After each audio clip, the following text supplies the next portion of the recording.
Hello,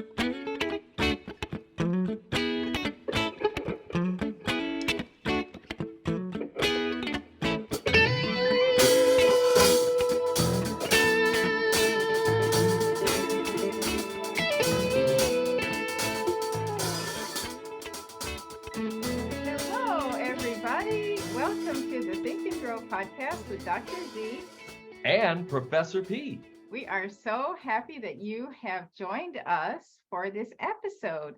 Today, we have the honor of speaking with Gail Keyes Allen. She is a life coach. She's my life coach.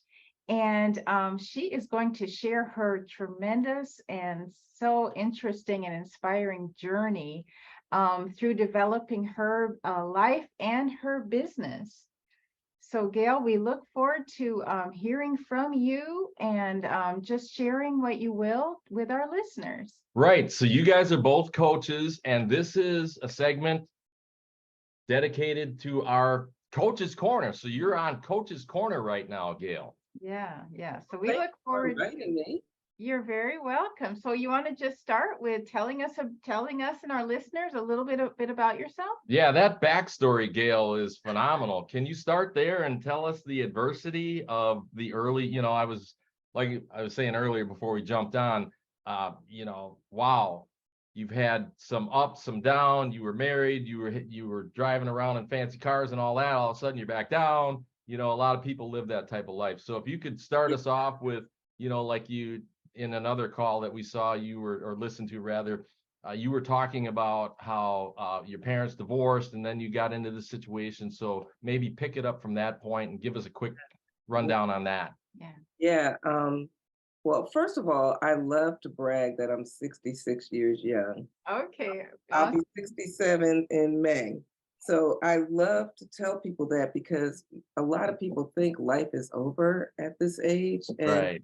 just beginning. But to take it back, when my parents divorced, I was 11, and we were living a pretty normal middle-class life, and we were kind of thrust into poverty. And my mom actually left my dad for another man, which I had no understanding. I had little understanding at that time. So it was a big struggle growing up. I mean, at one point we were homeless for a while. We lived in a motel room on the beach. I grew up in New Jersey on the shore, and 4 kids and my mom, we were in a hotel room. Wow. Yeah, and then when we did get a place to live, it was 1 bedroom, a living room, dining room, and kitchen. And we lived there until I was a senior in high school. So even thinking about that, it's just kind of crazy compared to the life that I have now. So my sister and I slept in a queen bed in the dining room. Wow. And my mom slept in a single bed in the bedroom, and my 2 brothers shared a single bed in the bedroom. Wow. There were times we didn't have electricity, we didn't have gas. So I can't say I ever starved. I mean, if we didn't have gas, then my mom made waffles or pancakes for dinner, like those kind of things. So I never starved, but I did without a lot. And it just made me really, really anxious to change my life. So from the time that I was young, I saw how my friends were living and I wasn't living like my friends. And I just knew that I wanted a better life. And the interesting thing when I think back is in January of last year, I talk about how I made 50K in 10 days. It still blows my mind. Not a plan. It was not a strategy. It was just being of service and giving value. Yeah. And at that time, it was so challenging for me because I thought about the fact that the year I went to college, I had to fill out the financial aid forms, and my mom made $5,000 that year. Wow. And here I made 10 times that in 10 days. That's incredible. It blew my mind. And Yeah. like, I wish she was still living. She wouldn't even believe it. Neither one of my friends was living. She wouldn't even believe it. So I went to college. I moved to the Washington, D.C. area, got married. And I was married for almost 20 years. We were together for 24. And Wow. basically I found out, and I was gonna say I was happy. I was Mm. happy, but I knew something was missing, but Yeah. I didn't know what. You know how you have this feeling like something Right. just isn't right. Yeah. And found out in a really weird way that my ex was having an affair. Um, Hmm. later found out that he admitted to 10 affairs. I don't really know Wow. how many there were. And here I thought I was living Gail's happy little life. I had Yeah. moved from poverty to, we were doing, multiple six figures. Yeah. Big house, Jaguar. He gave me a Lexus for my birthday. I mean, Wow. Wow. we traveled a lot. We always went to New York, Christmas, like between Thanksgiving and Christmas, and went to plays and all the Hmm. things. My daughter had a nanny. So that was like the total opposite, of how I grew up. Yeah.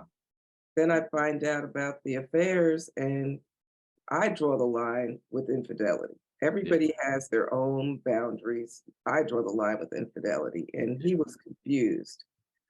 So about what he wanted to do. So I Mm. said, this isn't the life I want. I'm Right. out. And Mm. nobody believed that. My friends would say, I can't believe you're going to leave that big, beautiful home and that lifestyle and all the things.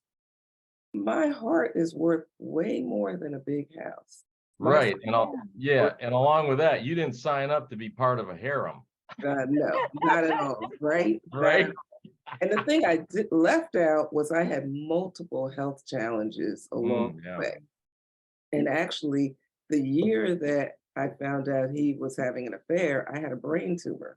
Wow. Mm. The year before, I had had my thyroid removed because they thought it was cancer, but it ended up not being cancer, thank goodness. Yeah. Then I had a herniated disc in my back and Geesh. I had back surgery.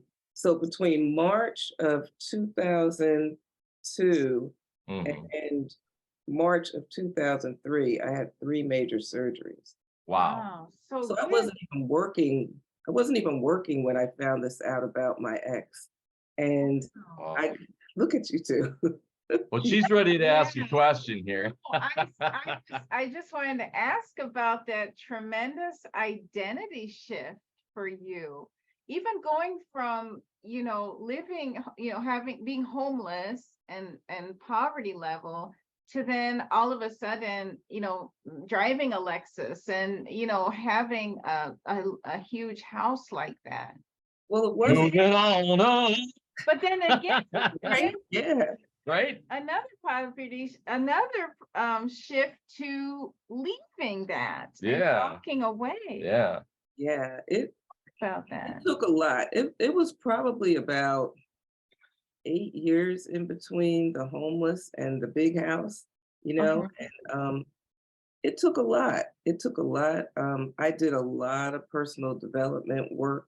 Louise Yeah. Hay, I was big into Louise Hay, and Oh, then I Okay. discovered Iyanla Van Zant, and I yeah.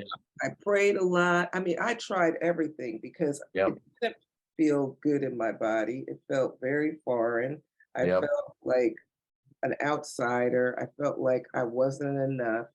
Mm. Because my ex, his family was middle class and they had federal government jobs, which in the DC area is really great. He owned Yeah. his own home like in his early 20s. And even in college, he had a car and a motorcycle. Like, Wow. who does that, you know? Yeah. It was pretty intimidating, even being around my in-laws. Mm. Um, so I had to go in. I tried so many things, meditation, Yep. hypnosis. I mean, I therapy. Then I was embarrassed about therapy because back then that was in the 80s. Yeah. Didn't really talk about therapy like that. Therapy. What's wrong with you? Right? You get that stigma. Totally.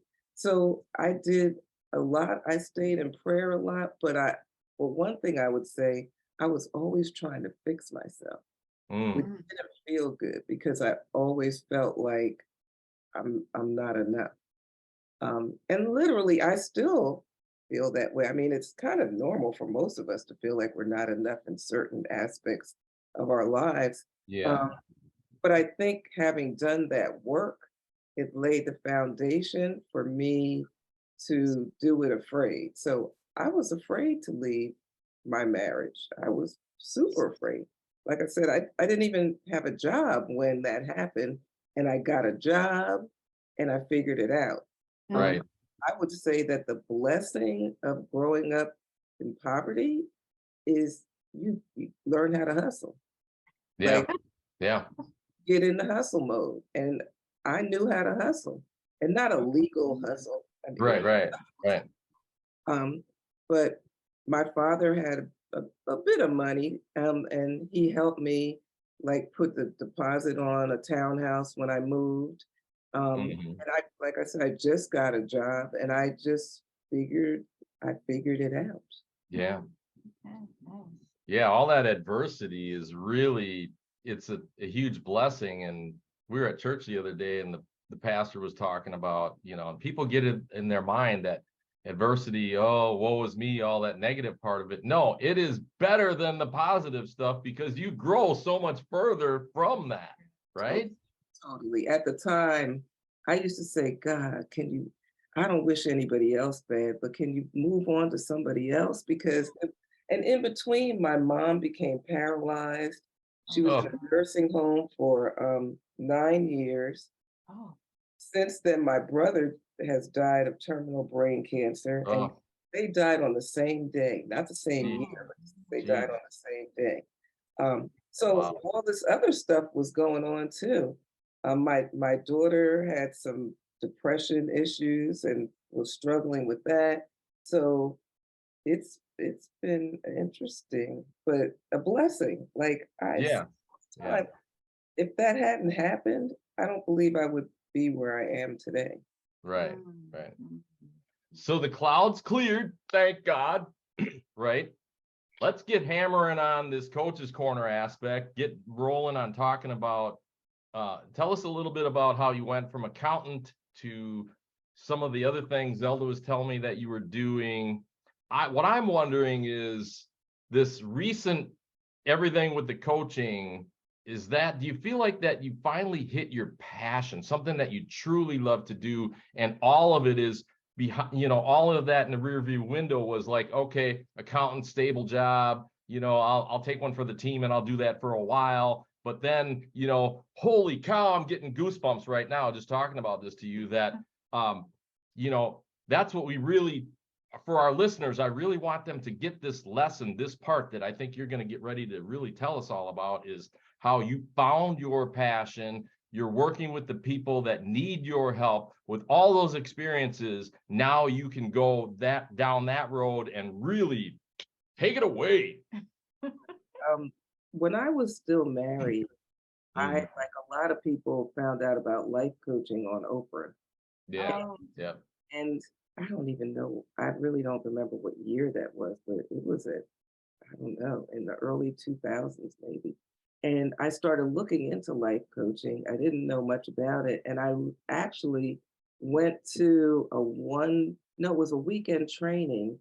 I don't Mhm. even remember the name of the company at this point, but in New Jersey. So it was right near one of my girlfriend's house. I went to that training, but I never thought I could do that because I thought I was too flawed.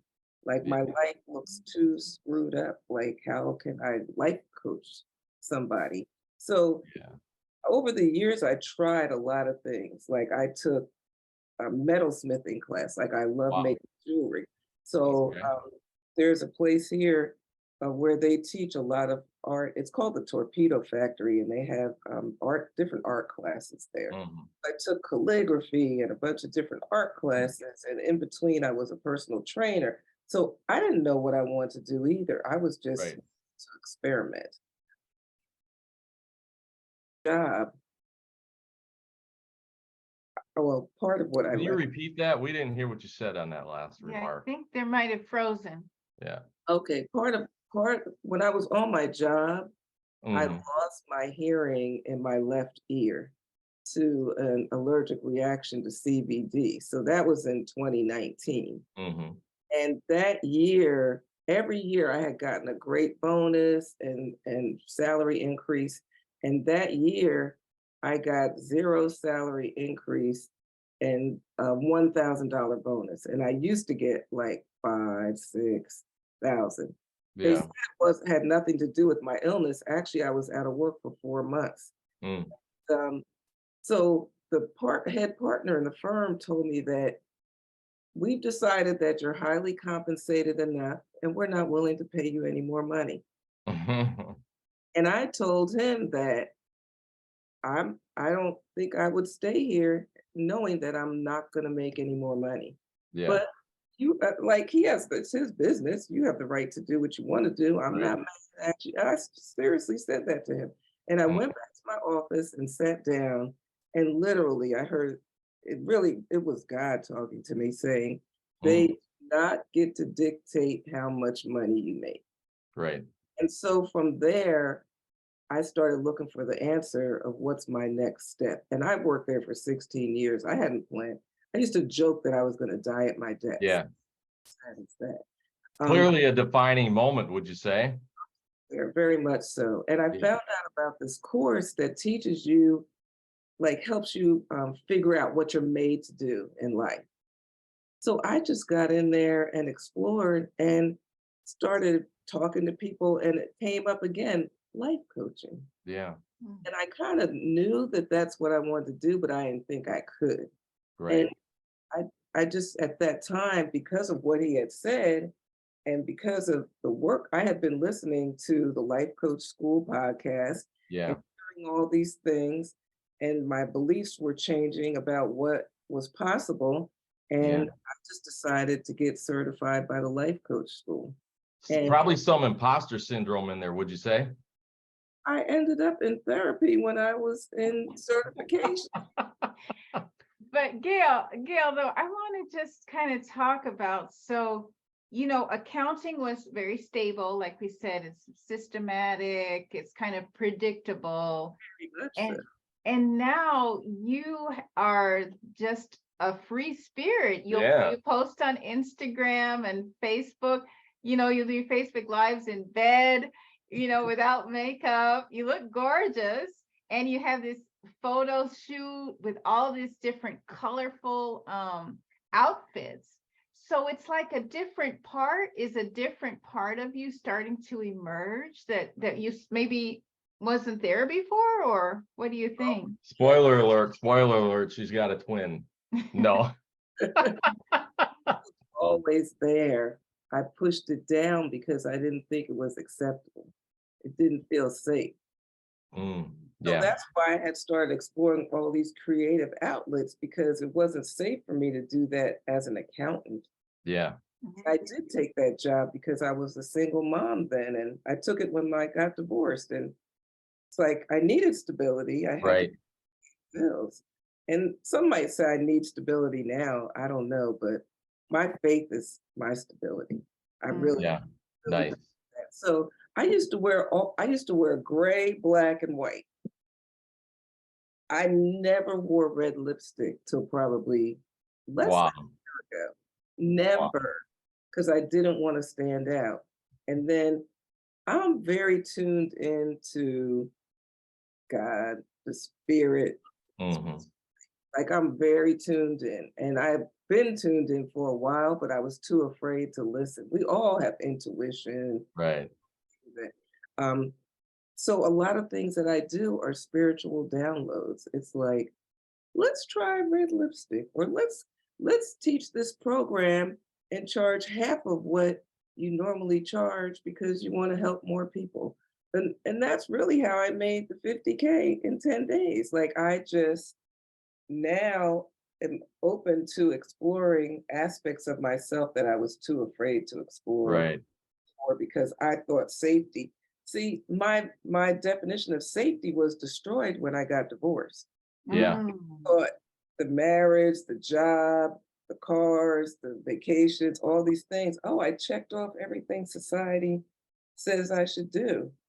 And that wasn't the answer. So Right. Because that stability, that structure that you had for a certain period of time blew up, and you're like, whoa, there is no, the secret is the security is there's no, it's total insecurity. You could be, like with your boss who, we're not paying you any more money, this, that, the other. And once you learn that and figure that all out and proceed from there, holy cow. And that's what happened in your case. I think you blossomed after that, right? Yeah. I mean, so last year I made 3 times my corporate salary. And Yeah. I made 105. I made almost 3 times, so like 290 something. Yeah. Close enough. Yeah, that's crazy. Like that, Right? I think it's crazy, and I was living it. Like I still, it still blows my mind. Like all those years I sat in that desk doing accounting for these lawyers, right? And Yeah. 16 years, I started there at 55 and left there at 105. So it took me 16 years to get a 50. I didn't even make that 50K connection again. So Yeah. 16 years to make 50K and 10 days to make 50K. Wow. Right? Right? Just by being you, right? Just by being yourself, expressing that freedom to just express yourself. So, and not caring about what other people think. But Yeah. see, I have been so embarrassed by all these things that had happened to me. Like, what's the worst thing that can happen? Like, so many of my clients are afraid to show up. Like, somebody told me the other day, they're afraid to be canceled. Nobody can cancel me because there's nothing they can say that's going to bother me, because anything they could say, either I wouldn't believe it or I said it about myself to myself. So Yeah. it's like, what am I hiding from? I got gray hair. I can't hide from that. I can't hide from my age. I can't hide from my divorce. I can't hide. Like, there's so many things. So why am I going to be afraid to now step out there and speak my mind? What do I have to lose? Yeah, honestly. Well, Gail, it sounds like with this life coaching has just been an upward trajectory, or what are some of the struggles when you first started, or what are you facing now? Yeah, that's so interesting that you asked that, because literally the struggles don't change that much. So Mm. when I first started and I quit my job, because I hired a coach that helped me quit my job, like helped me with the mindset work around Yeah. my job. And I didn't think I knew how to make money. And she's like, but you're making money. But I still, in my mind, I'm telling myself, I don't know how to launch. I don't know how to do this. Well, now that I'm up leveling, I'm telling myself the same thing, because I'm on a different level. And everybody says this, I never did that before. I don't know how. And what blew my mind is I've been getting coaching around that. And I've been asked, well, how did you do it last year? I Yeah. told, they're like, that's how you do it this year. Yeah. Mm. Have a different brain. So, I went from a 100K brain to a 300K brain. Right. My thinking is different than when I created the 300K. So maybe this year I'll double it. I don't know. But yeah, so it's the same insecurity. Like, I tell myself now, I don't know how to do that. Is anybody going to pay me that? But then I don't, even though I don't know how, I try things. So I Yeah. experimenting and trying things, and I don't take it personally if I don't, if one thing doesn't work, I go on to the next. Whereas a lot of people take it personally and they feel like they're being rejected, and then they give up and Right. quit. And me, I'm not quitting, just experimenting and pivoting and trying different things. Yeah, so it's incredible. You went from that stability, safe zone to, I'm just going to keep trying things, not take it personally. And I would imagine the coaching that you're getting is really helping you along those lines. Talk more about how you decided on, where did you start with the coaching? And give us an idea how you niched into working with. So basically now for our listeners, what you're doing now is you went from learning how to become a coach, and now you've dialed into and niched down to being a coach that is coaching other life coaches to build up their businesses the way you have. So walk us through that, when it started and where it is now and some of that. The first thing I did, and I did it for free, Hmm. I always worked with money. So the lawyers I work with, they Hmm. were millionaires. They would get these payouts for millions, and I'd have to do these spreadsheets and pay them these large chunks of money. So I knew that I was familiar with money. So I Yeah.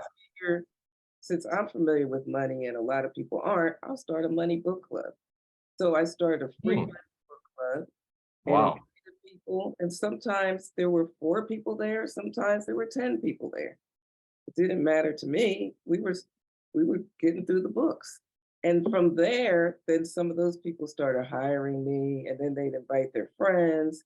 And then it just kind of started snowballing. And then most of the people that were wanted to learn about money wanted to have a business, or they wanted to do something similar to what I Mm. had.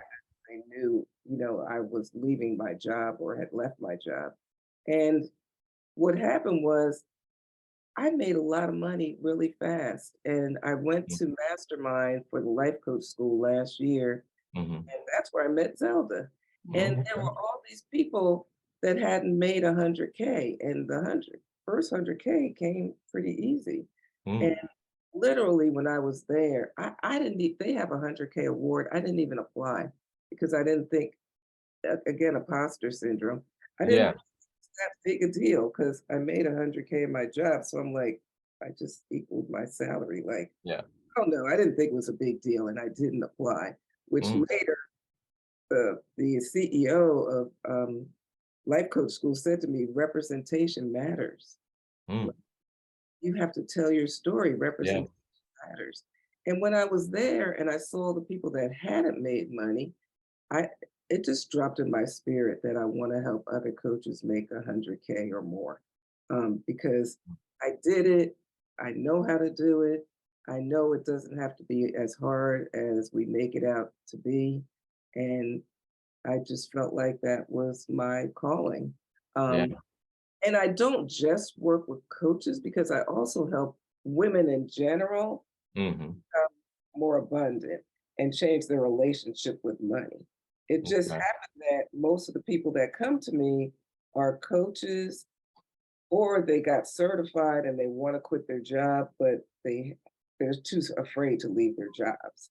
And I Yeah. work with people in that way too, helping them with their mindset around leaving their job and launching their coaching business full time. Yeah. Now, Gil, you in the beginning you had talked about you knew how to hustle.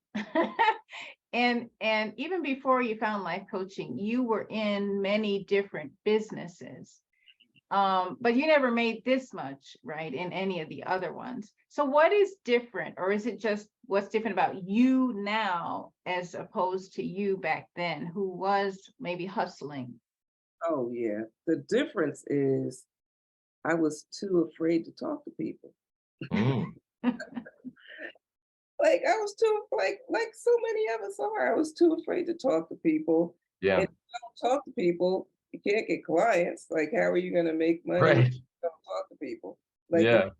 word network to me, I was just like wanted to run and hide. Yeah. Network, no way. So I Yeah. was really afraid and insecure. I used to call myself a quiet observer, which is so funny because I'm not now at all. Um, but I just didn't think and people say the same thing to me now. I don't know anybody, or I don't think anybody will buy this, or I'm afraid of what they'll think.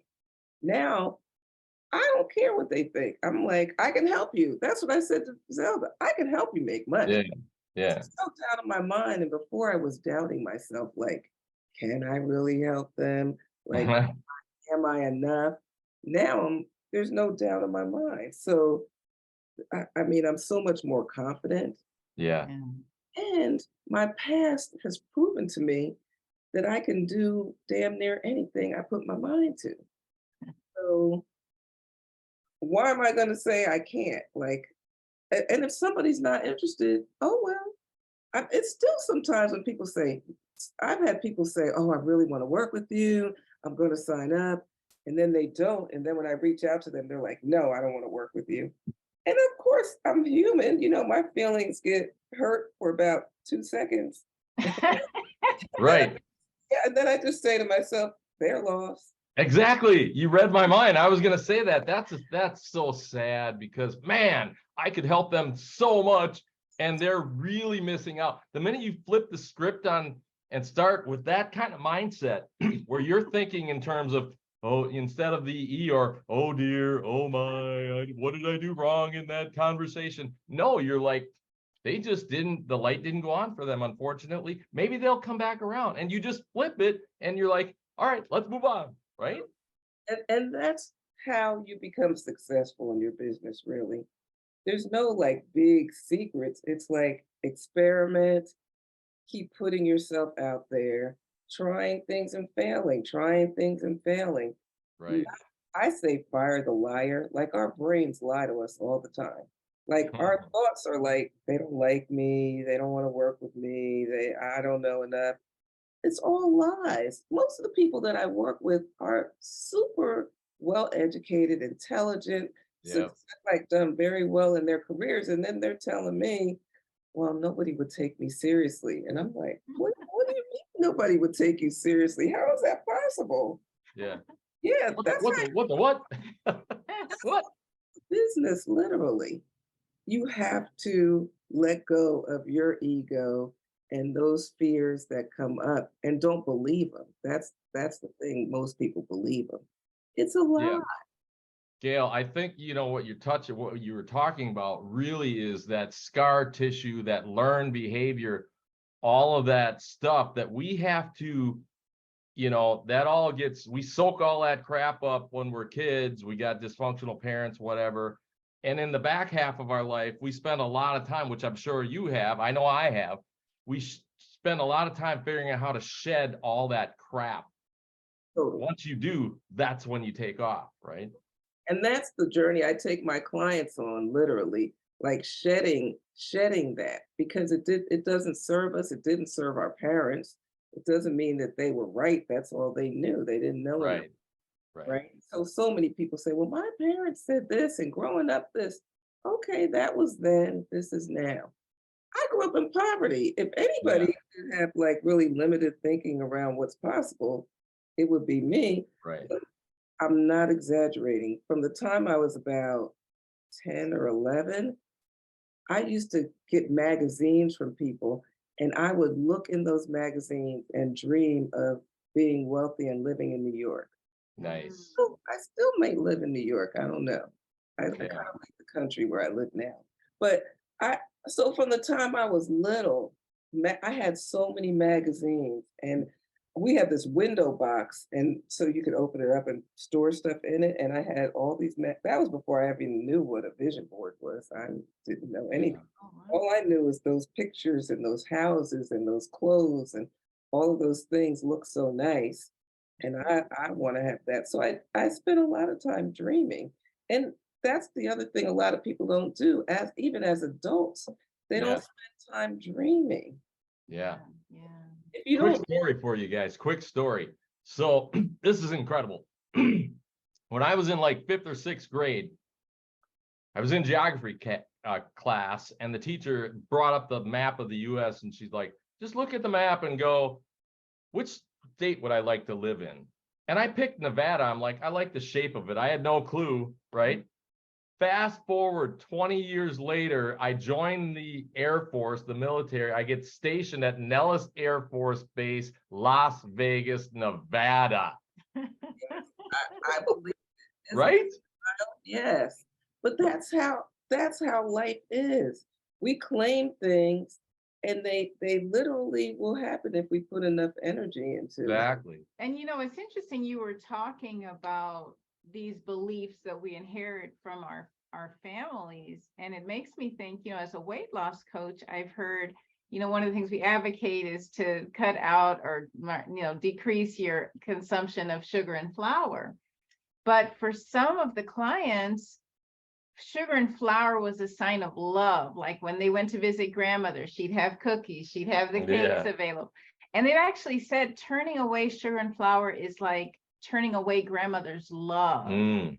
And so I think those beliefs can be so strong in a person's life because to turn away from them feels like a betrayal, or that's love and the safety and the kindness of family. And now you're like, are you asking me to turn away from that? So it can be a very strong pull to And someone. and in some ways, it's a reality that you're turning away from them. Yeah. Like that is a reality because even with money and business, everybody doesn't like what I'm doing. Everybody, I mean, I've lost a couple of friends um, who believe I changed or I'm not supporting them the way they think I should be supporting them. And sometimes my family doesn't like how much I work. I mean, I don't even, to me, it doesn't feel like work. So it doesn't seem like a lot to me. And I'm definitely getting better with that. Like in the beginning, I was working a lot. This year, I'm cutting my hours back. But I mean, you can't stop your past, but you can consciously change the way you think about your past. And I look at it as, and I've heard this before, I don't know a lot about it, but like I feel like I'm helping past generations and future generations Yeah. heal by healing. Because if I don't heal my money story, if I don't heal my worthiness issues or whatever it is, then I'm just passing them on to my daughter, my grandson, and then they're passing it on.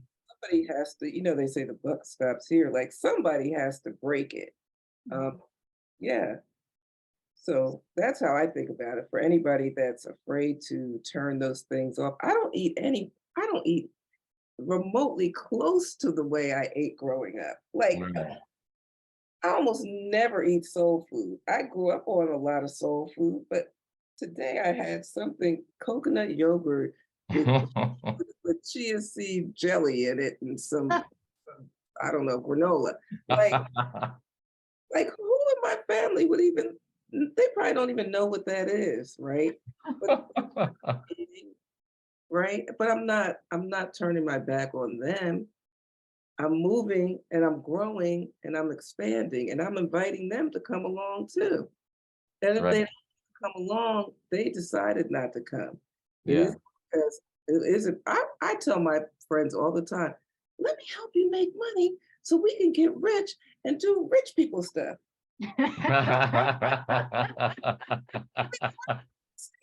Same, right? Like then we can give back to the community. Like I really want to promote life coaching as a career for young people. Like most people don't, most adults don't even know what a life coach is. I meet Right. Right. them and they're like, no, kinda, I think I heard of it. It's a viable career where you can make a lot of money without going to college. I went to college, but I don't even know if I think the amount that college is now, I'd rather put it into a life coaching certification than put it into a whole bunch of degrees that don't promise anything. Right. Gail, I think what you just hit on was a few years back, I started thinking about legacy make a difference. And that's why a big reason why we're doing this podcast today. Right. So I think you just hit on your legacy make a difference piece by in another phase of what you're doing is going to be, nurturing and bringing along this younger. I go to the gym 5 days a week now, and it's amazing. I'm constantly talking to younger people and, getting them thinking about all this different stuff. So that's another piece of my legacy make a difference. They don't even know that I'm doing it for them. Right, Right. totally. Yeah, And Gail, what is it that you look for in a mentor in terms of wanting to be a mentor to other people? yeah. I look for someone that has the results that I desire, but they also have to have similar values and beliefs because I have invested in people that have what I desire, but they didn't have similar values and beliefs, and it didn't feel authentic to me. And so um, I found myself not being as engaged and not putting as much into it because there are aspects of what they believe that turn me off. So now I look for somebody that has similar values, not just the results, but the values too. Okay. And then what's a message that you would give to young people coming up? If you have someone who's aspiring to be a life coach, awesome. But even for the people that may not really know or not really have that sense of direction, what's something you think you would like to impart to them that would really be impactful for them? To be kind to themselves, Mm. get to know themselves better, um, and that they're amazing just the way they are, and don't try to change for anyone because most of us feel like we don't fit in, we're not enough. And I found that the more in love with myself that I become, the happier I am, and Yeah. better, whether you're married, single, got a six-figure job, whatever, you're going to have your own back. Like you're always going to have your own back when you know that you're enough. And the only reason they think they're not enough is because of what society has told us that Right. we have to be, we have to fit in, right?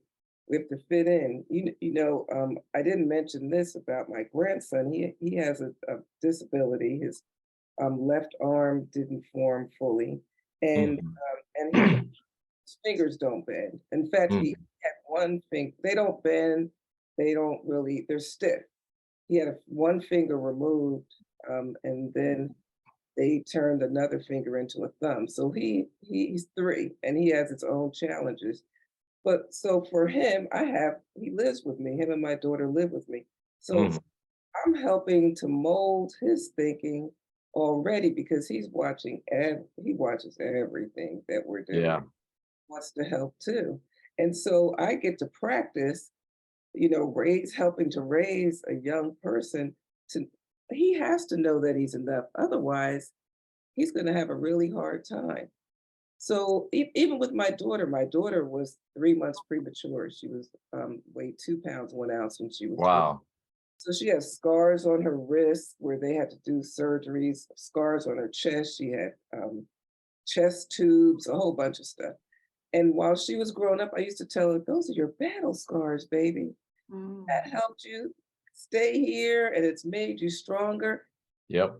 My daughter, she loves herself. She feels so good. She doesn't even think about those scars anymore.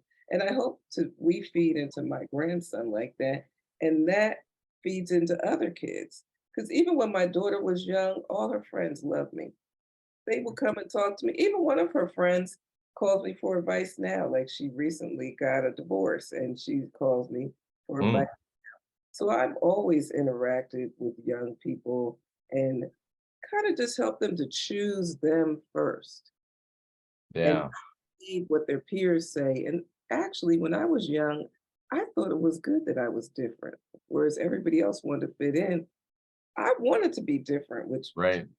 no idea why. I mean, I was young, but I Mhm. didn't want to be like everybody else. No, why? Yeah. Why would I? No, Sounds kind of boring to me. that's to me too. Yeah. So I say, be yourself. Do you be you? Love you.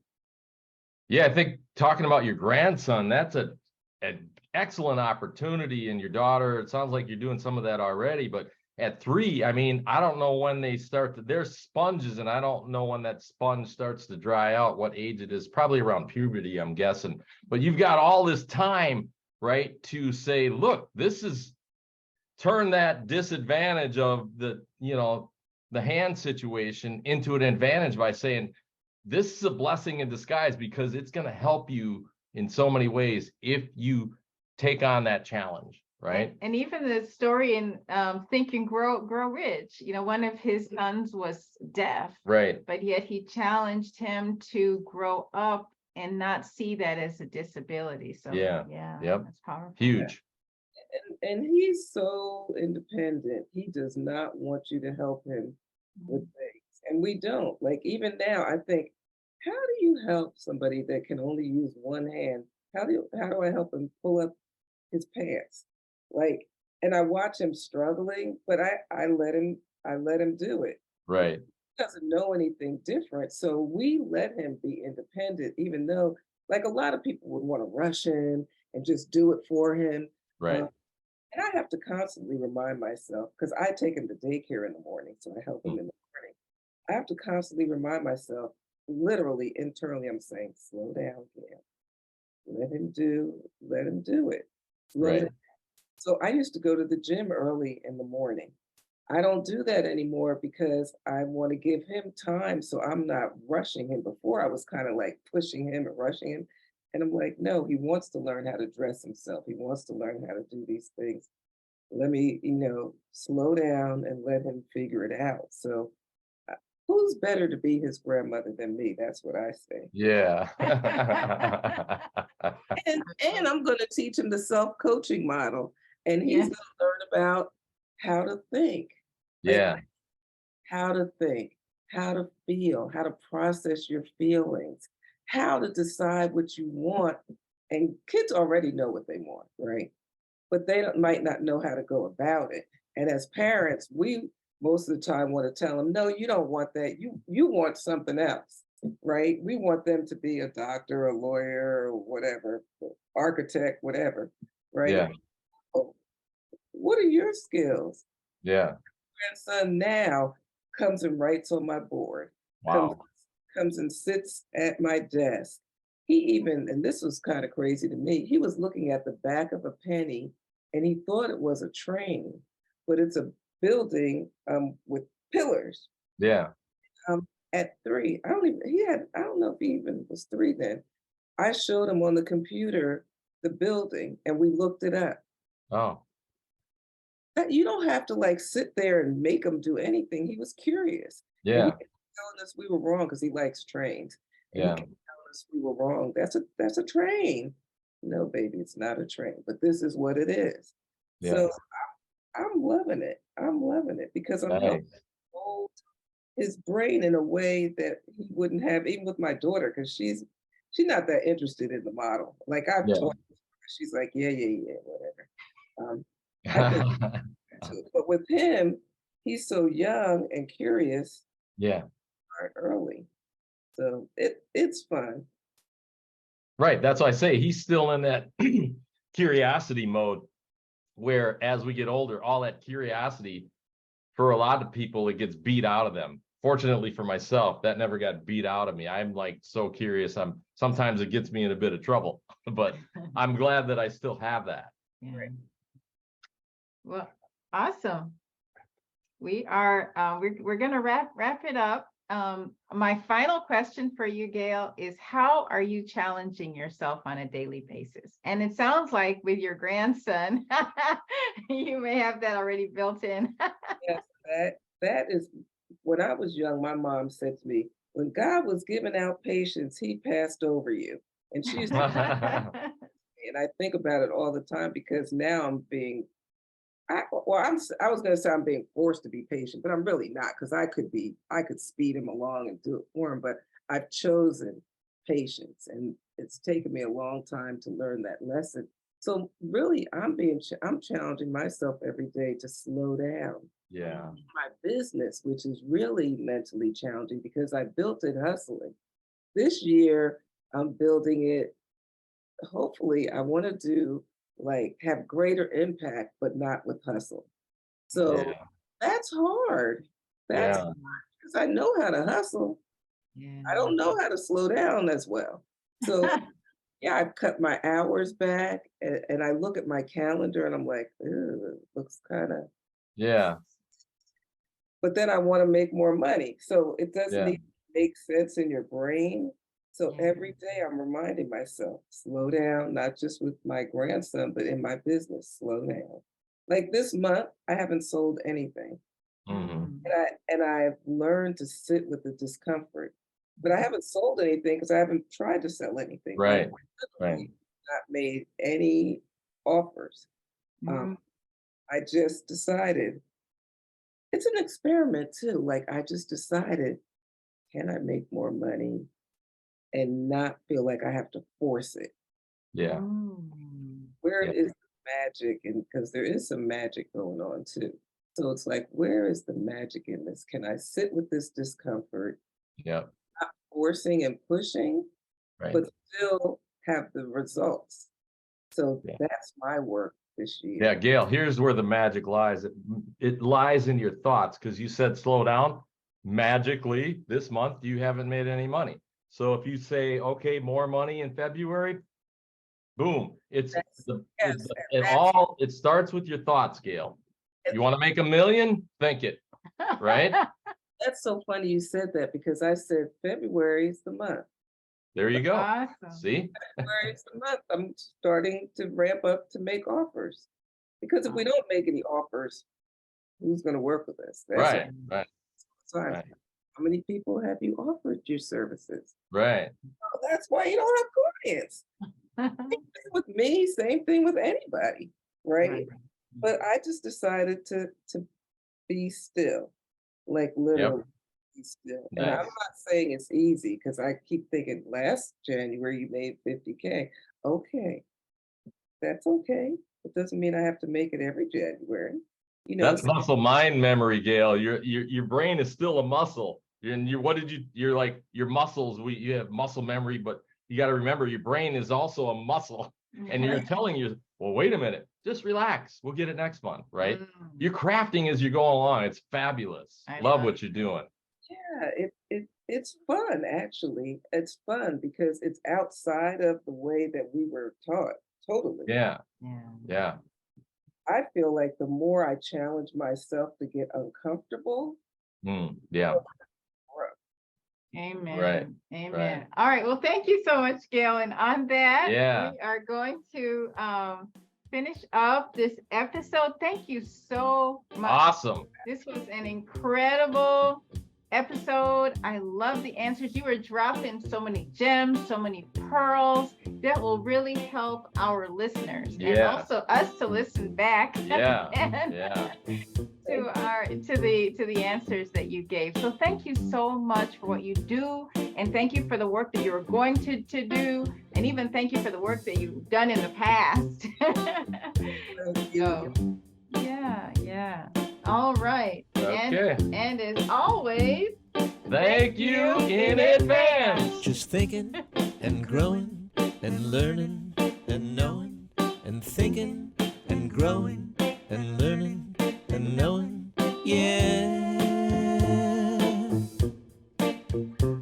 Just thinking and growing and learning and knowing and thinking and growing and learning and knowing. Yeah. Yeah, we're thinking and growing and learning and knowing and thinking and growing and learning and knowing. Yeah. We're thinking and growing and learning and knowing and thinking and growing and learning and knowing. Yeah. We're thinking and growing and learning and knowing and thinking and growing